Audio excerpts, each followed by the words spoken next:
Hey, welcome back. So essentially, I want to talk about Bonnie Henry from British Columbia today, and an interview that she had, or sorry, a press conference on January 13th of 2023, so just not too long ago. Now, this one was quite interesting because she did admit that there was some issues with what the government did, and it did cause harm to children in the end. And I just want to bring that up, and I want to show you those clips here in a second.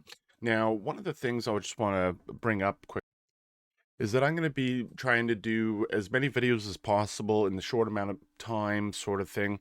I sort of followed my groove. I started on making videos on TikTok. A lot of people that are watching this might know that, and so I fell off of my groove, and so I'm getting back into that. But the biggest thing is I want to make YouTube videos because I can make better formats and stuff like that. So, just want to throw that out there. So, without any further ado, let's get into Bonnie Henry and let's take a look at what she's saying here in regards to lockdowns, mandates, etc., and children getting the influenza. Getting the flu.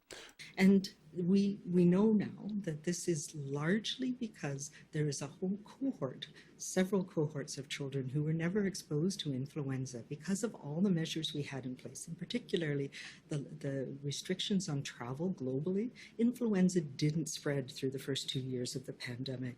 So there's people whose immune system haven't developed that protection that they needed.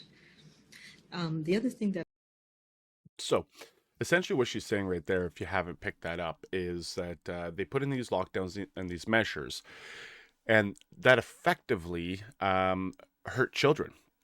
Now, just previous to this, she was talking about how there were 6 children that died at the beginning of the flu season and that they were linked. So, six that were linked. There was potentially more that died. And that they haven't seen any deaths since then. I think that was early December that they saw those deaths. So, that's very unfortunate, but that's something she brought up. Now, there was another part of this press conference. As you can see down on the bottom, it's an hour and 50 minutes long. I couldn't find it this morning, but essentially what she's saying is the majority of the people of the children who were having issues with protection against influenza or the flu were between the ages of 2 and 3. Well, that means that they were born either in 2019 or 2020, right? So when we're looking at that, we're just like, so that means that the children who should have been going out and eating dirt and licking doorknobs and stuff, who weren't, ended up in in a possibly worse scenario. So that is one of the things that gets brought up. I'm just going to skip ahead, so just bear with me for a second. All right, so continuing on here to 19 minutes of 44 seconds. This is where she's going to start talking about whether, the vaccine is effective and stuff like that.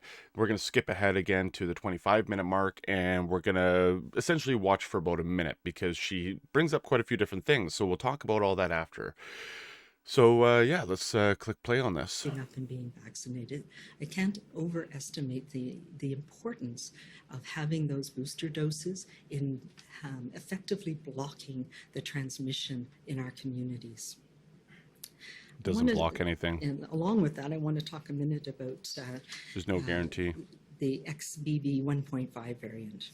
Okay. Because it's been on. So that's the part that I wanted to show in that. Now, in terms of the vaccine blocking, well, the vaccine in trials was never tested for whether or not it blocked, the transmission and stuff like that.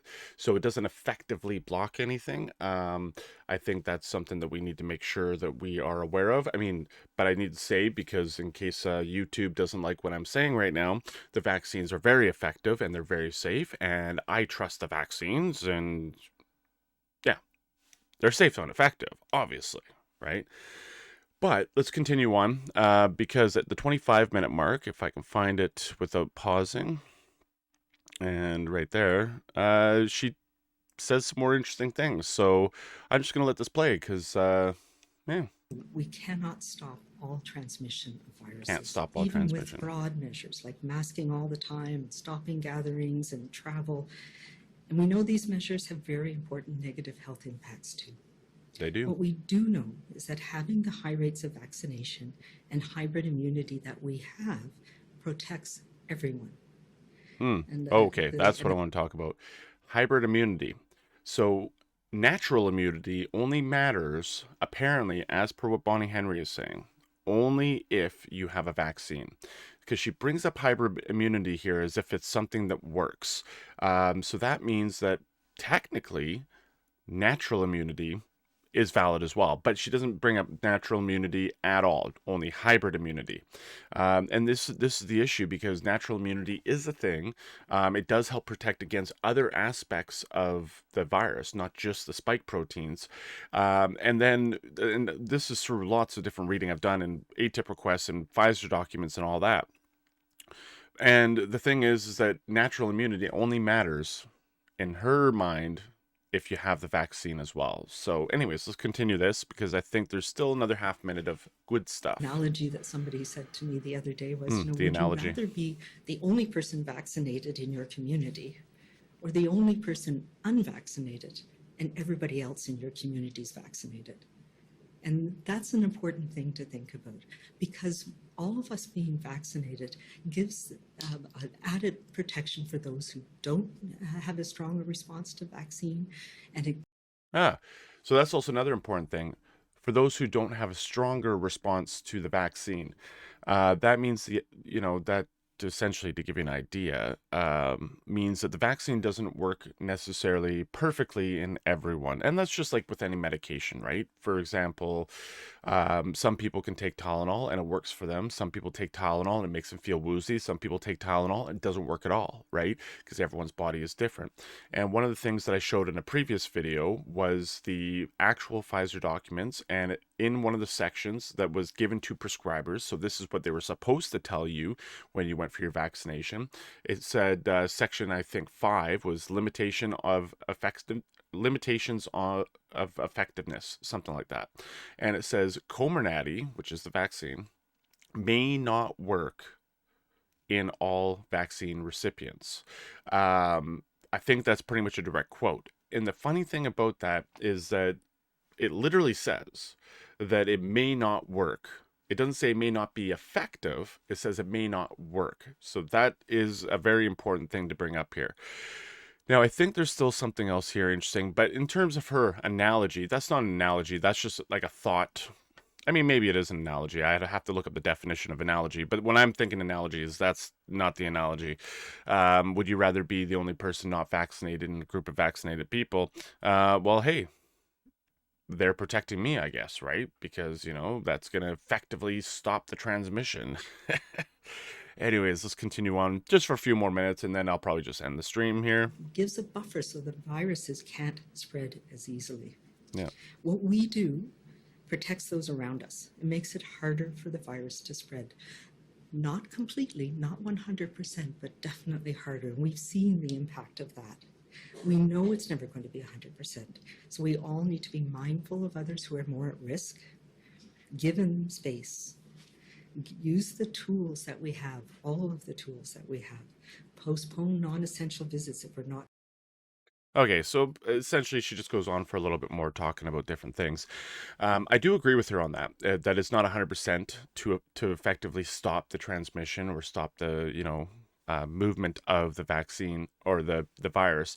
And then she goes into the XBB and XB1 and all those other little variants.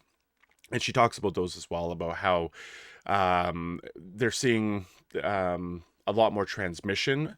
I didn't mark down the time for the next section, but essentially she says that this one, there is no evidence for XBB.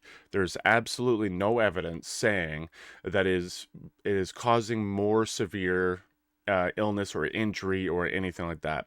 So essentially, this XBB variant is another mild version of Omicron. And she does very specifically say that XBB is an Omicron variant. So a variant on a variant, essentially. So, anyways, I think you guys should have a wonderful day, and I will be posting more regularly here. If you like my content, please throw a like down the bottom. You can subscribe if you like, because you can see more of my stuff coming out. And I do have another interview hopefully lined up sometime this week or early next week with Matt Webb. He's the guy traveling across Canada to break 2 world records for honor and charity, to honor his fallen friend Anthony, and to raise money for a charity called Bikers Down. So you have yourself a wonderful day, and I'd love to see you back. Take care.